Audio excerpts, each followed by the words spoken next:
Foreign exchange market या विदेशी मुद्रा बाजार। ये नाम सुनते ही ना दिमाग में बड़ी बड़ी बिल्डिंग्स, बहुत तेजी से काम करते ट्रेडर्स, ये सब तस्वीरें आती है ना। पर असल में ये काम कैसे करता है? चलिए आज इसी विशाल बाजार की बनावट को एकदम आसान भाषा में समझने की कोशिश करते हैं।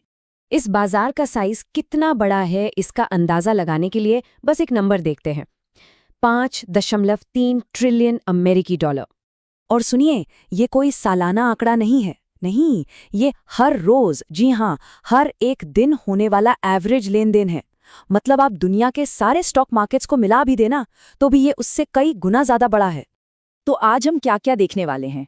हम समझेंगे कि ये दुनिया का सबसे बड़ा बाजार क्यों है, इसकी अनोखी बनावट कैसी है, इसमें कौन कौन से बड़े खिलाड़ी शामिल हैं और सबसे जरूरी, ये असल में काम क्या करता है। ठीक है, तो सबसे पहले बात करते हैं इसके साइज की। हमने कहा 5.3 ट्रिलियन डॉलर, पर यह आंकड़ा असल में कितना बड़ा है? चलिए इसका एक अंदाजा लगाते हैं। देखिए, न्यूयॉर्क स्टॉक एक्सचेंज को दुनिया का सबसे बड़ा स्टॉक एक्सचेंज माना जाता है। वहां एक दिन में करीब 160 बिलियन डॉलर का बिजनेस होता है। और फॉरेक्स मार्केट, वो इससे 30 गुना से भी ज्यादा बड़ा है। जरा सोचिए। तो अब सवाल ये उठता है कि अगर ये मार्केट इतना बड़ा है तो इसका हेडक्वार्टर कहाँ है? न्यूयॉर्क में, लंदन में, टोक्यो? वेल, मजे की बात यह है कि इसका कोई एक फिक्स्ड फिजिकल एड्रेस है ही नहीं। ऐसा इसलिए क्योंकि फॉरेक्स एक ओवर द काउंटर या ओटीसी मार्केट है।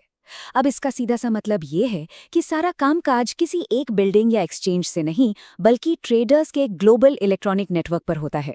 और यही वजह है कि यह मार्केट दुनिया भर में दिन के 24 घंटे खुला रहता है। तो इस बहुत बड़े फैले हुए नेटवर्क को समझने का सबसे अच्छा तरीका है इसे एक पिरामिड की तरह देखना, जिसके बीच में यानी कोर में कुछ बहुत बड़े प्लेयर्स हैं और फिर बाहर की लेयर्स में बाकी सब लोग आते हैं। तो कौन है ये लोग इस नेटवर्क में? चलिए कहानी शुरू करते हैं इस पिरामिड के बिल्कुल सेंटर से, जहां से इस मार्केट की सारी हलचल पैदा होती है। इस पिरामिड के टॉप पर हैं इंटरबैंक प्लेयर्स। यही वो कोर है, वो जड़ है जहां से कीमतें बनती हैं और मार्केट में पैसा घूमता है, यानी लिक्विडिटी बनती है। और इनमें सबसे बड़े खिलाड़ी कौन हैं? दुनिया के बड़े बड़े इंटरनेशनल, कमर्शियल और इन्वेस्टमेंट बैंक्स। इन्हें मार्केट मेकर्स भी कहते हैं। क्यों? क्योंकि ये वो लोग हैं जो किसी भी वक्त कोई भी करेंसी खरीदने या बेचने के लिए तैयार रहते हैं। इससे होता यह है कि मार्केट में लिक्विडिटी बनी रहती है। मतलब जब भी किसी को कुछ बेचना है तो कोई खरीदार मौजूद है, और जब खरीदना है तो कोई बेचने वाला मौजूद है। अच्छा, इसी कोर लेवल पर एक और बहुत पावरफुल प्लेयर है, लेकिन उसका मकसद प्रॉफिट कमाना बिल्कुल नहीं है। हम बात कर रहे हैं दुनिया के सेंट्रल बैंक्स की। इनका मेन काम होता है अपने देश की करेंसी को मैनेज करना। जैसे मान लीजिए अगर रुपया बहुत ज़्यादा गिर रहा है तो reserve bank of India market में डॉलर बेचकर रुपए खरीद सकता है, ताकि उसे सहारा मिले, वो स्टेबल हो सके। तो ये लोग मार्केट में अपनी पॉलिसीज़ को लागू करने के लिए दखल देते हैं। चलिए अब पिरामिड के कोर से थोड़ा बाहर निकलते हैं और बाहरी लेयर्स को देखते हैं। यहाँ वो सब लोग आते हैं जो सीधे इंटरबैंक मार्केट में ट्रेड नहीं करते, बल्कि इन बड़े बैंकों के जरिए मार्केट में आते हैं। और इस ग्रुप में कौन कौन है? बड़ी बड़ी कंपनियां जो इंपोर्ट एक्सपोर्ट करती हैं, बड़े बड़े इन्वेस्टमेंट फंड्स जो विदेशों में पैसा लगाते हैं, और हाँ, हम और आप जैसे आम लोग भी। तो यहाँ आप देख सकते हैं कि हर किसी के मार्केट में आने का मकसद अलग अलग है।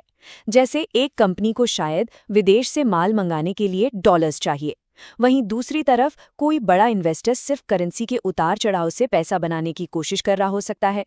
और हम जैसे रिटेल क्लाइंट्स हो सकता है विदेश घूमने जाने के लिए करेंसी बदलवा रहे हों या कोई छोटा मोटा इन्वेस्टमेंट कर रहे हों। तो ये पूरा सिस्टम, इतने सारे प्लेयर्स, खरबों डॉलर्स का रोज का लेन देन, आखिर ये सब होता क्यों है? मतलब ये मार्केट असल में करता क्या है?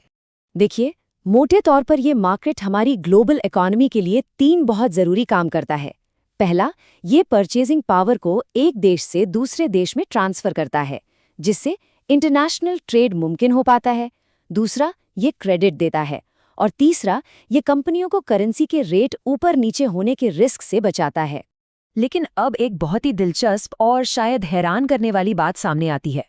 इस मार्केट में जो इतना सारा ट्रेड होता है, उसका सबसे बड़ा हिस्सा आखिर करता कौन है? हम अक्सर सोचते हैं कि ज्यादातर ट्रेडिंग सामान खरीदने, बेचने या इन्वेस्टमेंट के लिए ही होती होगी, पर असलियत ये है कि लगभग 85% ट्रेडिंग तो सिर्फ बैंकों और फाइनेंशियल इंस्टीट्यूशंस के बीच ही होती है। और ये ट्रेडिंग स्पेक्यूलेशन यानी सट्टेबाजी या आर्बिट्राज के लिए होती है। और ये बात हमें एक बहुत बड़े सवाल के साथ छोड़ जाती है। अगर इस मार्केट का 85% वॉल्यूम सिर्फ स्पेक्यूलेशन है, जिसका असल दुनिया के ट्रेड से सीधा कोई लेना देना नहीं, तो क्या इस मार्केट का असली मकसद वाकई ग्लोबल कॉमर्स को सपोर्ट करना है या फिर कुछ और ही है?